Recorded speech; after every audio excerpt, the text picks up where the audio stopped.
जय श्री राधे कृष्णा। आप सभी भक्तजनों का दिन शुभ और मंगलमय हो। और इसी मंगल कामना के साथ शुरू करते हैं जेठ मास महात्म्य का अध्याय 5। पिछले अध्याय में आपने सुना पंचाग्नि साधन विधान महात्म्य और इस अध्याय में सुनिए रंभा व्रत वर्णन और महात्म्य। ऋषि कहने लगे कि हे स्कंद जी, स्त्रियां सौभाग्य के लिए ज्येष्ठ मास में कौन सा व्रत करें और क्या दान करें, सो आप कृपा करके कहिए। स्कंद जी बोले कि किसी समय कैलाश पर्वत पर भगवान शिव जी सुख से बैठे थे।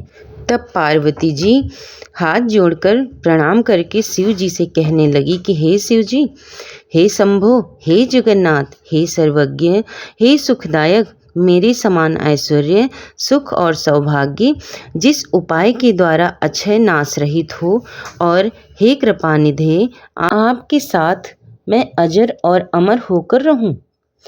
एक समय जब और तब से गर्वित होकर सावित्री ने अपने स्वामी का गृह त्यागा और समस्त लोगों को श्राप दिया।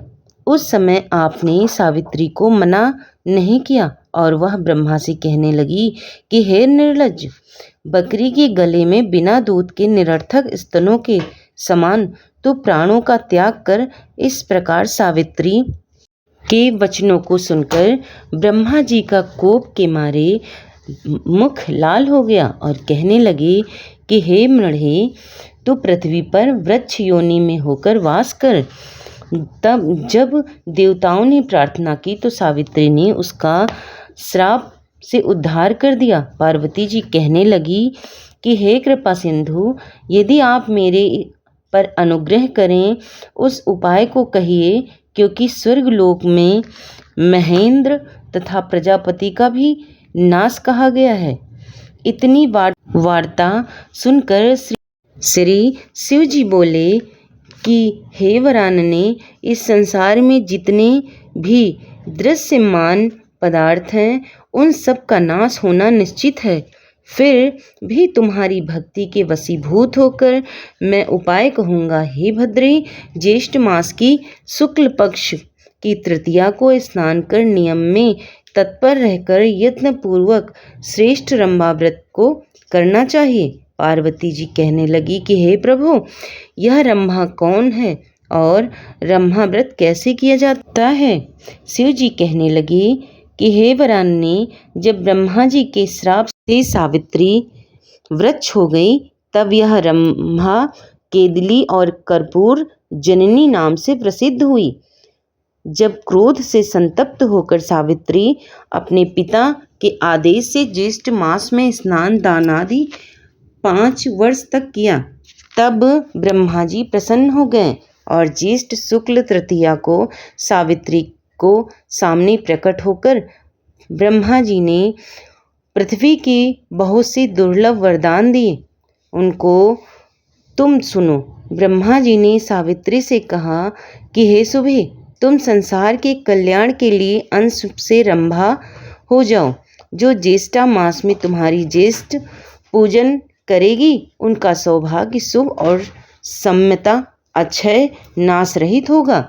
ऐसा कहकर ब्रह्मा जी सावित्री के साथ सत्यलोक को चले गए। शिव जी कहने लगे, यह सावित्री के श्राप की कथा तुमसे कही। अब संक्षेप में रंभा व्रत की विधि तुमसे कहता हूँ। ज्येष्ठ मास की तृतीया के दिन बाग या अपने घर में केले का पेड़ लगावें। पंचामृत, गंध, पुष्पमाला और कर्पूर पवित्र शीतल खुशबू से वासित जल आदि से प्रतिदिन वृक्ष का सिंचन करें।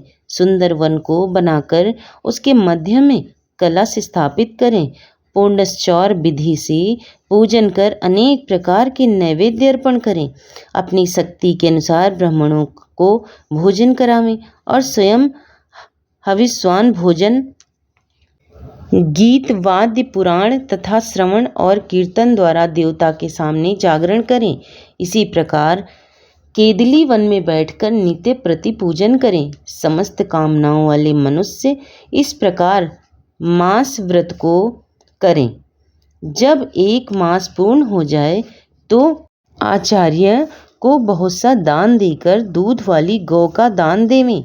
यथाशक्ति हवन कराकर ब्राह्मणों को भूयसी दक्षिणा देवें और अपनी शक्ति के अनुसार शर्करा युक्त खीर से ब्राह्मणों को भोजन करावें। इसके पश्चात विसर्जन कर पारण करें और प्राणियों को बहुत सा दान अन्न देवें। शिव जी पार्वती से कहते हैं कि हे भद्री, पहले तुमने मुझको प्रसन्न किया था, इसी से यह सब रहस्य मैंने तुमको बतलाया है। इस व्रत को यत्नपूर्वक करो, तुमको शाश्वत फल मिलेगा। प्रथम सूर्यपुत्र के विग्रह से जगदीश्वर ने इस व्रत को गुप्त रखा था। उस पवित्र व्रत को जगत के गुरु श्री शंकर भगवान ने दीनों पर कृपा कर श्री पार्वती जी से कहा। क्या कहा, यह आगे की कथा में सुनिएगा। और आज की कथा यहीं पर समाप्त होती है। और अगर पसंद आ जाए तो चैनल को लाइक शेयर सब्सक्राइब कर लेना। धन्यवाद।